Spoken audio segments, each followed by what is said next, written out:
मनोहर लाल ने बीजेपी के राष्ट्रीय अध्यक्ष जेपी नड्डा से मुलाकात की। ये मुलाकात एक औपचारिक मुलाकात बताई जा रही है, जिसमें सीएम मनोहर लाल ने जेपी नड्डा से हरियाणा के तमाम मुद्दों पर चर्चा की।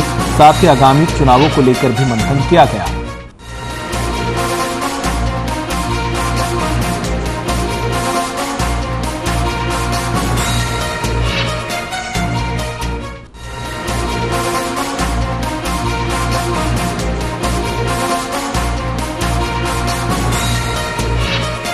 हरियाणा के गृह और स्वास्थ्य मंत्री अनिल विज का बयान सामने आया है। उन्होंने कहा कि पंजाब के मुख्यमंत्री भगवंत मान को रामगढ़ से डेरा बस्ती की सड़क को 4 लेन करने के लिए पत्र लिखा था। साथ पत्र में लिखा कि सड़क को 4 लेन करने से आसानी होगी, आने जाने में कम समय लगेगा, चंडीगढ़ के लिए एक वैकल्पिक रूट भी मिलेगा।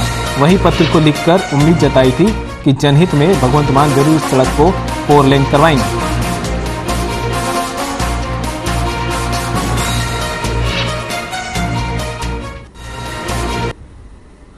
क्या मांग की है? आजकल अंबाला चंडीगढ़ रोड पर बहुत जाम रहता है, खास तौर से जीरकपुर और जीरकपुर से लेकर ट्रिब्यून के दफ्तर तक निकलना बड़ा मुश्किल है। तो मैंने भगवंत मान जी को, मुख्यमंत्री पंजाब को पत्र लिखा है कि जो रामगढ़ से डेरा बस्सी सड़क जाती है, वो सड़क तो है, टूटी फूटी है, अगर उसको डबल करा दिया जाए, 4 लेन करा दिया जाए तो ये लोगों को बहुत आसानी होगी और उधर से टाइम भी कम लगता है।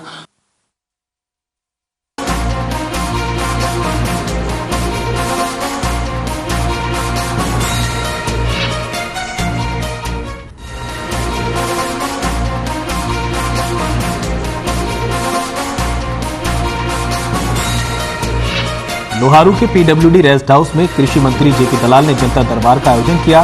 इस दौरान उन्होंने 300 से ज्यादा जन समस्याएं सुनी। वहीं उपायुक्त नरेश नरवाल भी उपस्थित रहे। कृषि मंत्री ने कहा कि अधिकारी जन समस्याओं को गंभीरता से लेते हुए उनकी समस्याओं का समाधान करें। साथ ही उन्होंने जरूरतमंद लोगों को 50-50 हजार रुपए की आर्थिक सहायता देने की भी घोषणा की।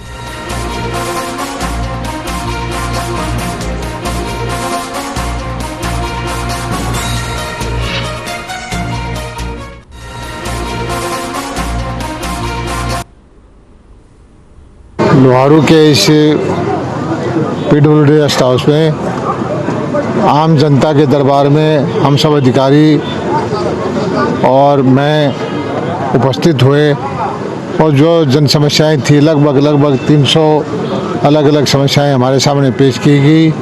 सभी समस्याओं का रजिस्ट्रेशन किया गया और एक एक करके विभाग के अधिकारियों की ड्यूटी लगाई गई और इन हर एक समस्या का निदान करके लोगों को, जनता को बताया जाएगा।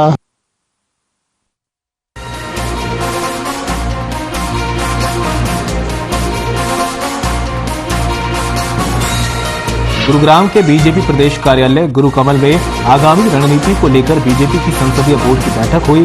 प्रदेश अध्यक्ष ओम प्रकाश धनखड़ की अध्यक्षता में यह बैठक हुई। इसमें प्रदेश के मुख्यमंत्री मनोहर लाल भी शामिल हुए और कई मुद्दों को लेकर इस दौरान चर्चा की गई। तो वहीं मुख्यमंत्री मनोहर लाल, प्रदेश प्रभारी विप्लव देव, संगठन मंत्री रविंद्र राजू, केंद्रीय मंत्री राव इंद्रजीत सिंह सहित प्रदेश के सभी सांसद उपस्थित रहे। लगभग 2 घंटे तक चली इस बैठक में भारतीय जनता पार्टी के नेताओं ने पार्टी की आगामी नगर निगम और 2024 विधानसभा व लोकसभा चुनाव से संबंध रणनीति पर मंथन किया। संसदीय बोर्ड की बैठक में सांसद संजय भाटिया, रमेश कौशिक, ब्रजेंद्र सिंह, नायब सिंह सैनी, सुनीता दुग्गल, रतनलाल कटारिया, धर्मवीर सिंह, राज्यसभा सांसद डीपी वत्स समेत कई लोग मौजूद रहे। बैठक में संसद के सत्र में विपक्ष हमलावर न हो, इसके लिए पहले से ही तैयारी कर लेने के लिए कहा गया, ताकि लोकसभा व राज्यसभा में उठाए जाने वाले मुद्दों का खाका पहले से ही तैयार कर लिया जाए। बैठक में आगामी लोकसभा व विधानसभा के अलावा हरियाणा में नगर निगम के चुनाव को लेकर भी चर्चा हुई।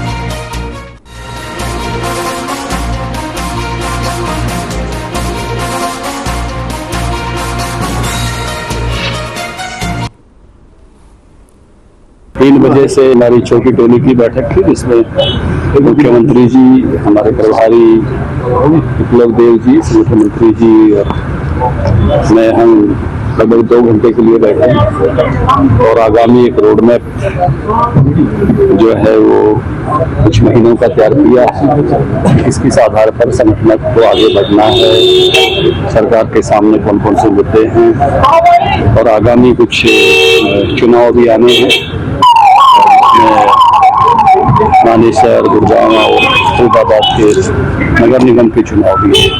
चिरायु हरियाणा करके 13 लाख नए कार्ड और 28 लाख परिवारों तक पहुंचेंगे। उसके इम्प्लीमेंटेशन आम लोगों तक सहजता के साथ कैसे पहुंचे, सबके बन जाए, संगठन इसमें सहयोगी बने, इस पर भी चर्चा।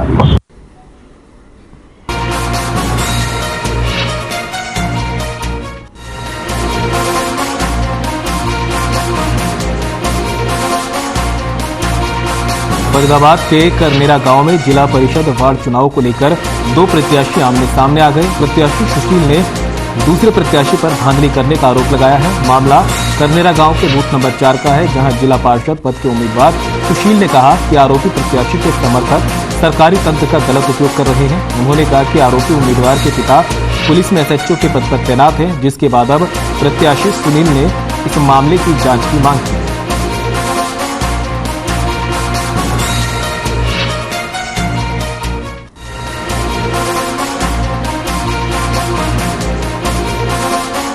फरीदाबाद के करनेरा गांव में उस दौरान गहमागहमी हो गई जब वार्ड परिषद के चुनाव चल रहे थे। इस दौरान एक प्रत्याशी ने दूसरे प्रत्याशी पर आरोप लगाया। प्रत्याशी सुशील का कहना है कि दूसरा प्रत्याशी मामले में धांधली कर रहा है। जिला पार्षद पद के उम्मीदवार सुशील ने कहा कि आरोपी प्रत्याशी के समर्थक वो सरकारी तंत्र का गलत उपयोग कर रहे हैं। साथ ही उन्होंने कहा कि सामने वाले उम्मीदवार के पिता पुलिस में एसएचओ के पद पर तैनात हैं, जिसके बाद अब प्रत्याशी सुशील ने मामले में उचित जांच की मांग की है।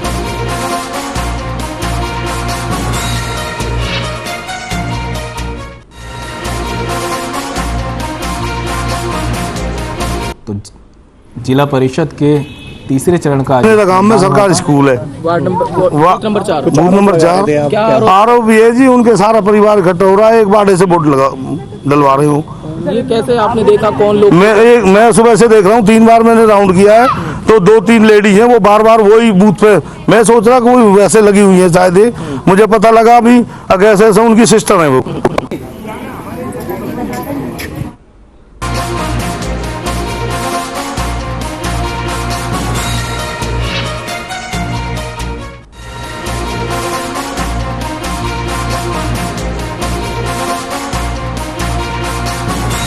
वहीं कुरुक्षेत्र में एंटी नारकोटिक्स सेल को बड़ी कामयाबी मिली है। बताया जा रहा है कि पुलिस ने नशीला पदार्थ सप्लाई और मंगवाने के आरोप को शाहबाद पुलिस ने गिरफ्तार किया है। आरोपी की जानकारी के मुताबिक आरोपी कृष्ण लालू उर्फ सोनू को गिरफ्तार करने में सफलता हासिल की, जिसके बाद एंटी नारकोटिक्स सेल के प्रभारी निरीक्षक मनदीप सिंह ने बताया कि 12 नवंबर को शाहबाद पर नाकाबंदी करके ट्रक को काबू किया था। ये ट्रक पंजाब नंबर का था। इस दौरान ट्रक से 1 किलो अफीम और 70 किलो चूरापोस्ट बरामद किया गया। वहीं नशीली वस्तु अधिनियम के तहत मामला दर्ज करके आरोपी कुलदीप सिंह को गिरफ्तार किया गया। फिलहाल पुलिस इस पूरे मामले की जांच में जुटी है।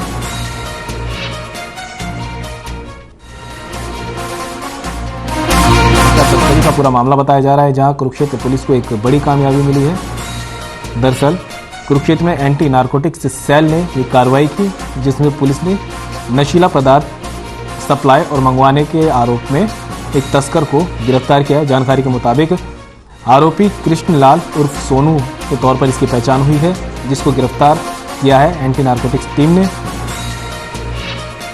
प्रभारी निरीक्षक मनदीप सिंह ने बताया कि 12 नवंबर को शाहबाद पर नाकाबंदी की गई थी, जिसके बाद एक पंजाब नंबर के ट्रक को यहां से पकड़ा गया था। इस दौरान ट्रक से 1 किलो अफीम और 70 किलो चूरापोस्ट भी बरामद किया था।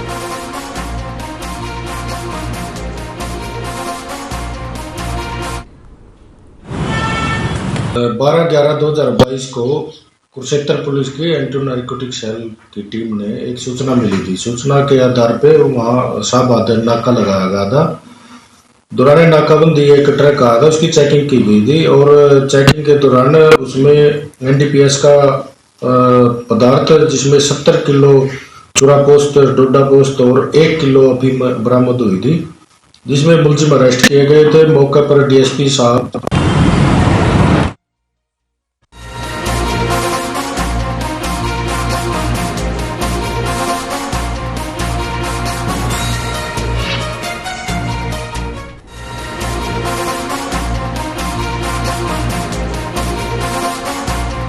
खबर झज्जर से है, जहां कुत्तों के काटने के लगातार मामले सामने आ रहे हैं। बताया जा रहा है कि नागरिक अस्पताल में लगातार मरीज टीका लगवाने के लिए पहुंच रहे हैं, जिसके बाद फार्मेसी ऑफिसर शालू ने बताया कि टीका लगवाने के लिए करीब 7 से 8 मरीज अस्पताल में आते हैं। इनमें आवारा कुत्तों के काटने के मरीज ज्यादा हैं।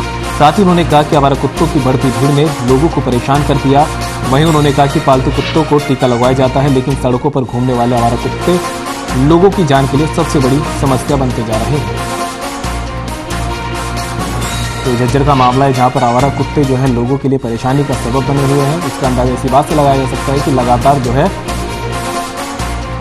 इंजेक्शन लगवाने वाले मरीज लगातार बढ़ते जा रहे हैं, जिसको लेकर अधिकारियों का भी कहना है कि पालतू कुत्तों को तो उनके मालिक इंजेक्शन लगवा लेते हैं, लेकिन जो आवारा कुत्ते हैं वो लोगों के लिए सबसे बड़ी परेशानी बने हुए हैं।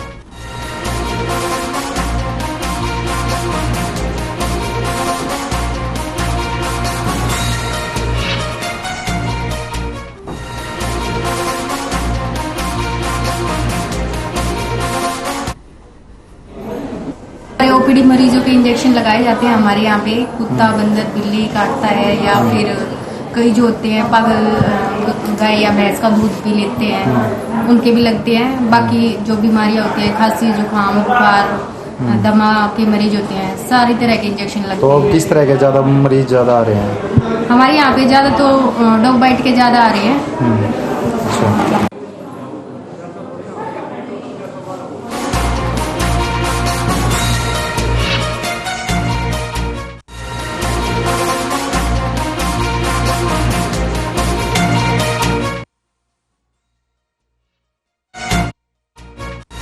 पाला में बेसहारा गोवंश सड़कों पर घूमते रहते हैं, जिसकी वजह से कई बार हादसे भी हो चुके हैं। इस मामले में अंबाला कैंट गौशाला के प्रधान राजेश शिंगला का कहना है कि 7 से 8 साल पहले गौशाला में 250 गायें थी, जिनकी संख्या बढ़कर 1100 हो गई है। उन्होंने कहा कि उनके पास इससे ज्यादा गायों को रखने की जगह नहीं। इसी के साथ गायों के चारे की कीमत भी लगातार बढ़ती जा रही है, जिसकी वजह से उन्हें बेसहारा गायों के रखरखाव में काफी दिक्कतों का सामना करना पड़ रहा है।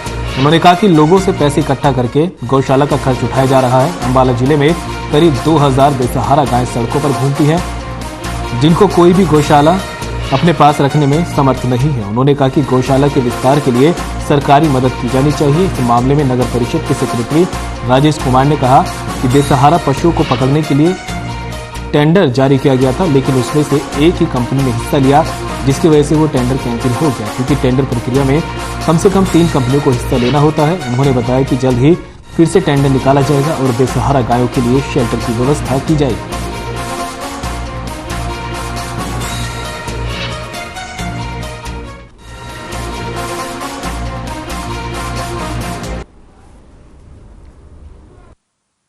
मैं अंबाला कैंट रामबाग गौशाला कमेटी की व्यवस्था को देखता हूँ। आज से 7-8 साल पहले कुल हमारे पास 250 गोवंश था, जो आज के दिन गोवंश बढ़ के 1100 हो गया है। और मतलब गोवंश को रखने के लिए जगह की भी जरूरत है, उसके व्यवस्था के लिए हरे चारे तूड़ी की भी जरूरत है, और मैन पावर की भी जरूरत है, और शेड्स और इंफ्रास्ट्रक्चर की भी जरूरत है। इन सब के लिए समाज से पैसा हम इकट्ठा कर रहे हैं। नगर परिषद अम्बाला सदर द्वारा इनको आवारा पशुओं को पकड़ने के लिए टेंडर लगाया गया था, जिसमें कि एक ही फर्म द्वारा अप्लाई किया जाए, तो जिसमें कि 3 निविदाएं आनी जरूरी हैं। तो इसलिए जो अपना आगे उसको जो टेंडर द्वारा से लगाया जा रहा है, और ताकि ये जो जैसी प्रक्रिया पूरी होती है तो ये जो आवारा पशुओं को पकड़ने का टेंडर जारी कर दिया जाएगा। कितने दिन तक ये टेंडर इस वीक में द्वारा इसको लगा रहे हैं, जैसे ही होगा फर्म में जो भी आएगी तो उसको नियमानुसार।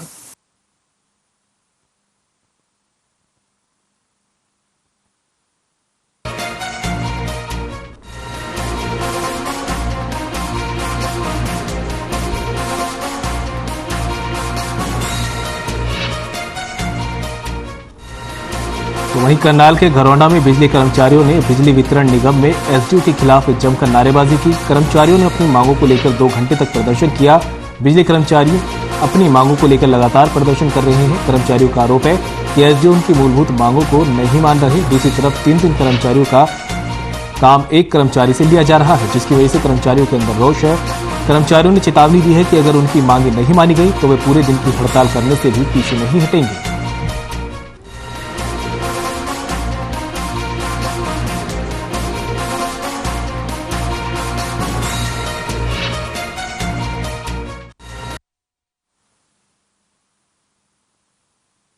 प्रदर्शन यूएसडीओ के खिलाफ है। ये प्रदर्शन हमारा 18 तारीख तक चल रहा है, तीसरा दिन है।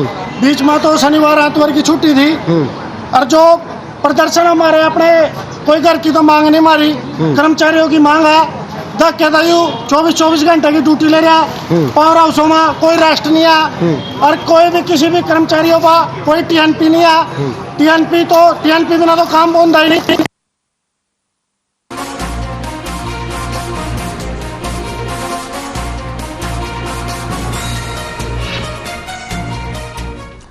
बहादुरगढ़ में पहली बार कुश्ती का महाकुंभ आयोजित होने जा रहा है। हरियाणा स्टेट कुश्ती प्रतियोगिता का शुभारंभ बीजेपी प्रदेश अध्यक्ष ओम प्रकाश धनखड़ और भारतीय कुश्ती संघ के राष्ट्रीय अध्यक्ष सांसद ब्रजभूषण शरण करेंगे। हरियाणा कुश्ती संघ के महासचिव राकेश कोच ने बताया कि बहादुरगढ़ में 3 और 4 दिसंबर को 67वीं हरियाणा स्टेट कुश्ती चैंपियनशिप का आयोजन किया जा रहा है। इस कुश्ती के विजेता खिलाड़ी सीनियर नेशनल प्रतियोगिता में हिस्सा लेंगे। नेशनल प्रतियोगिता 21 से 23 सितंबर तक विशाखापट्टनम में आयोजित की जाएगी। इसके साथ ही 5 से 6 दिसंबर को नेशनल ग्रैंड प्रिक्स कुश्ती प्रतियोगिता का भी आयोजन किया गया है। इस प्रतियोगिता में देश के टॉप 10 खिलाड़ी हिस्सा लेंगे। कोच राकेश ने बताया कि दोनों ही प्रतियोगिता में 900 से ज्यादा खिलाड़ी हिस्सा लेने के लिए बहादुरगढ़ पहुंचेंगे।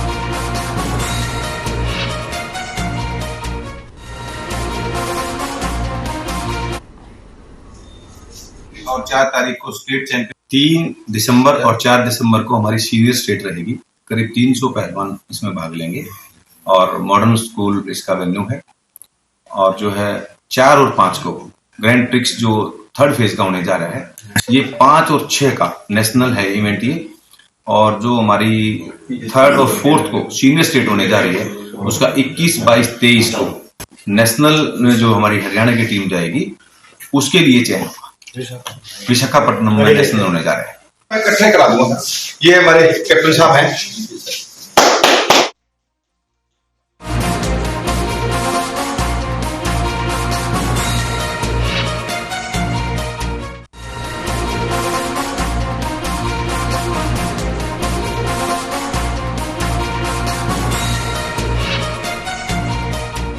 यमुनानगर के गांव खारवन में भारतीय किसान यूनियन ने अहम बैठक की। इस बैठक में किसान आंदोलन के दौरान किसानों पर दर्ज मुकदमों को लेकर चर्चा की गई। बैठक की जानकारी देते हुए भारतीय किसान यूनियन के जिलाध्यक्ष संजू गुदियान ने बताया कि 24 नवंबर को मोहड़ा की अनाज मंडी में किसानों की विशाल रैली का आयोजन किया जाएगा। इस रैली के लिए गांव-गांव जाकर किसानों को सूचना दी जा रही है। उन्होंने कहा कि सरकार ने किसानों पर दायर मुकदमे वापस लेने की बात कही थी, लेकिन सरकार ने किसानों पर दायर मुकदमे अभी तक वापस नहीं लिए। उन्होंने कहा कि आंदोलन में मारे गए किसानों को शहीद का दर्जा देने की मांग की गई थी, लेकिन इस मांग को भी पूरा नहीं किया गया। उन्होंने कहा कि अपनी मांगों को लेकर अनाज मंडी में किसान महाहुंकार रैली का आयोजन करेंगे। अगर सरकार ने किसानों की मांगे नहीं मानी तो जीटी रोड को जाम किया जाएगा।